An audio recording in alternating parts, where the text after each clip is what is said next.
We've all had those moments where we look to the heavens and say, seriously, God? Really? That's not how I planned it. For me, that moment involved a high school drill team, a hard-won captain's title, and a truly heinous hat.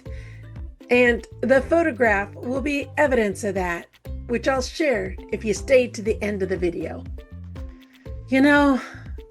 There was a time in high school when I was convinced God had a personal vendetta against my ambition. For 3 years, I practically lived and breathed dance and drill team, clawing my way to the top. Tryouts came my senior year, and I nailed it. Bam! Captain. 2 weeks of pure glory. Then my director dropped a bombshell on me. Our school was absorbing another defunct high school.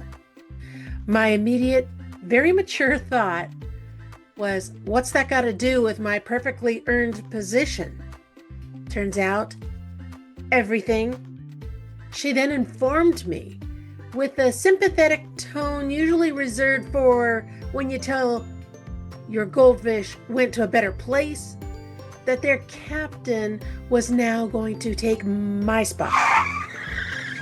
I'd be graciously demoted to co-captain because, it was harder on them, the rival school. Apparently, my years of sweat, blood, and questionable dance moves meant nothing compared to their tragic, mascot-less existence. Now, looking back, my reaction showed so many areas where I was lacking. My self-centeredness stopped me from seeing the bigger picture of what those other students were truly losing. My lack of humility kept me from seeing that God is God, and I am not.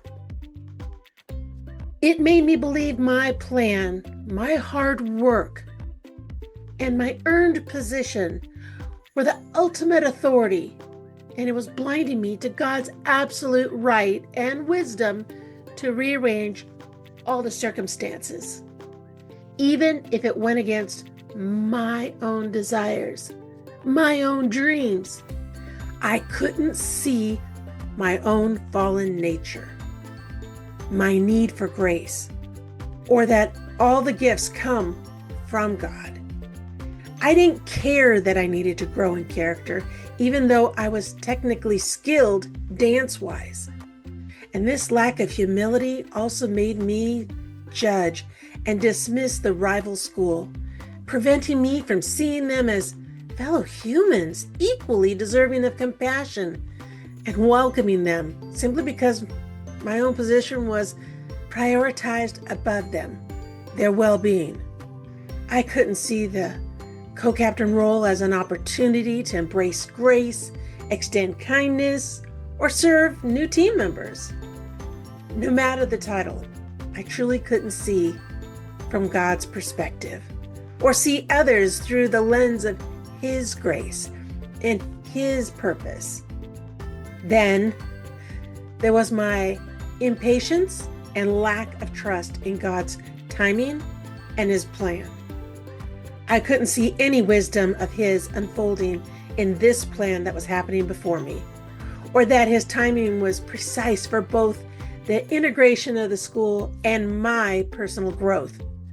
I missed the value in the journey itself, and when God didn't fix things immediately, I developed a lack of trust and feeling that, maybe He's just too busy for something that I felt was incredibly important to me. I was blind to the peace and acceptance I could have found in that moment if I had simply opened myself to the idea that God had something going on here and that He was in control. Now, ultimately, I failed to see that God wasn't working on me, but through me to achieve something bigger. My resentment, I hate to admit it, and bitterness made it difficult to empathize with the real pain of displacement the other captain was facing, and it caused me to approach new relationships with a defensive and critical mindset, sucking the joy right out of the whole situation. I couldn't see God's hand at work in the situation, and my peace was completely gone.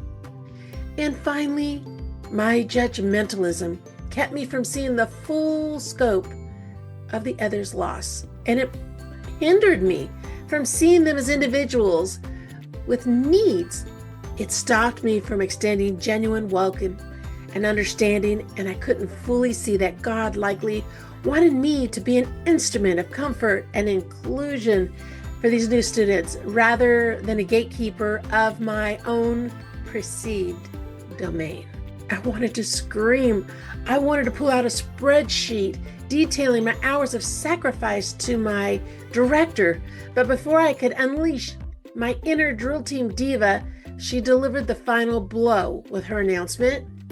It's already been decided. The school board has made it final, and we've been notified. My jaw hit the floor. I mumbled something like, "At this moment, I'm having a hard time feeling sorry for the rival school needing to shut down. This just seems unfair." I walked away begging God, "You need to fix this. Make them be humble. Make them be the ones to step down. Put it on their heart to let me stay as captain. It was my senior year after all." Spoiler alert, he didn't. And I realized I had two choices: quit in a blaze of glory and a regret, or grudgingly step into the role I felt I was beneath me of my hard-won superiority of captain. I chose the latter because, let's be real, I love to dance more than my own pride, and I begrudgingly met the new girls, tried to stifle my internal monologue as we went through together choosing next year's uniforms, which I'd already picked out with my team. Now it was switching over to something that would be a combined effort. The outfits were okay that they chose, but the hats. Oh my goodness, the hats. It looked like we were going to be cowgirls from California. Ugh. Our school mascot was a condor, not a horse. However, as I watched them practice, I noticed their skills were undeniably better than half of our team. My personal sadness at being unceremoniously dethroned stayed buried. But here's the kicker about me being the leader. God, who I thought was totally missing the memo on my drill team dreams, actually had a bigger plan. He used my forced humility to help bridge the gap, to make sure the incoming students felt very welcomed. Did I see that when I was fuming inside, convinced that life was completely unfair? Absolutely not. But by the end of the year, it was crystal clear. He didn't want me just to perform as captain. He wanted me to lead with a gracious heart, to be grateful for the gifts he'd given me, and to help me build a united team. And in the end, that was far more valuable trophy than any captain's title. Now, my little high school drama might seem small compared to some of life's bigger mysteries and different things that have happened in my life. Absolutely. And I've certainly experienced them as time has gone by. But that learning experience, which I didn't even know was a learning experience at the time, was like a bucket of cold water thrown on me unexpectedly, and I didn't like it. I definitely wasn't expecting it. And what I learned was to lean into God because, you know what? He's in control. And I needed to talk with him constantly, to pray, acknowledge my feelings, and process my emotions with him. And it's okay to feel disappointed, and it was okay to be angry, but to not let those things lead, and to ask God for guidance and for peace. I needed to get into the scriptures deeper that related to what was going on in my life. And this provided comfort and guidance and a reminder of God's character and promises. I needed to reflect on how God had been faithful in the past and confide him and trust in him right now in the future. I needed to use those that he put in my life after sharing everything with him that he directed me to share my struggle with, but only after seeking him first, because I needed to trust in God's plan. I needed to leave my frustration with him. I needed to walk in faith. And though I felt at times things were just falling off the deep end, God would replace those negative thoughts that would keep popping up with love and his faithful promises, because I stayed in his word. And I resisted the temptation to doubt that God can make something good out of this situation. The crushing doubt kept popping up, but God's promises were more powerful. Now, if this story and these lessons are ministering to you, could you hit the subscribe button? It helps me to know this content is reaching the right people and encourage me to share more. And if you're facing a moment right now where you feel completely out of control, where your pride is hurt, where your plans have been shattered, instead of fighting it, what if you choose to lean in?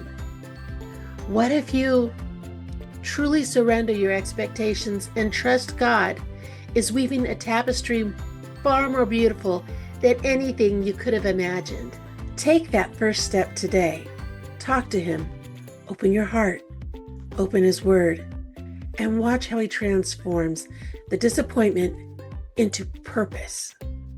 My story is just one small example of how God can turn the biggest disappointments into the greatest lessons. He doesn't always give us what we want, but he always gives us what we need for our growth and for his glory.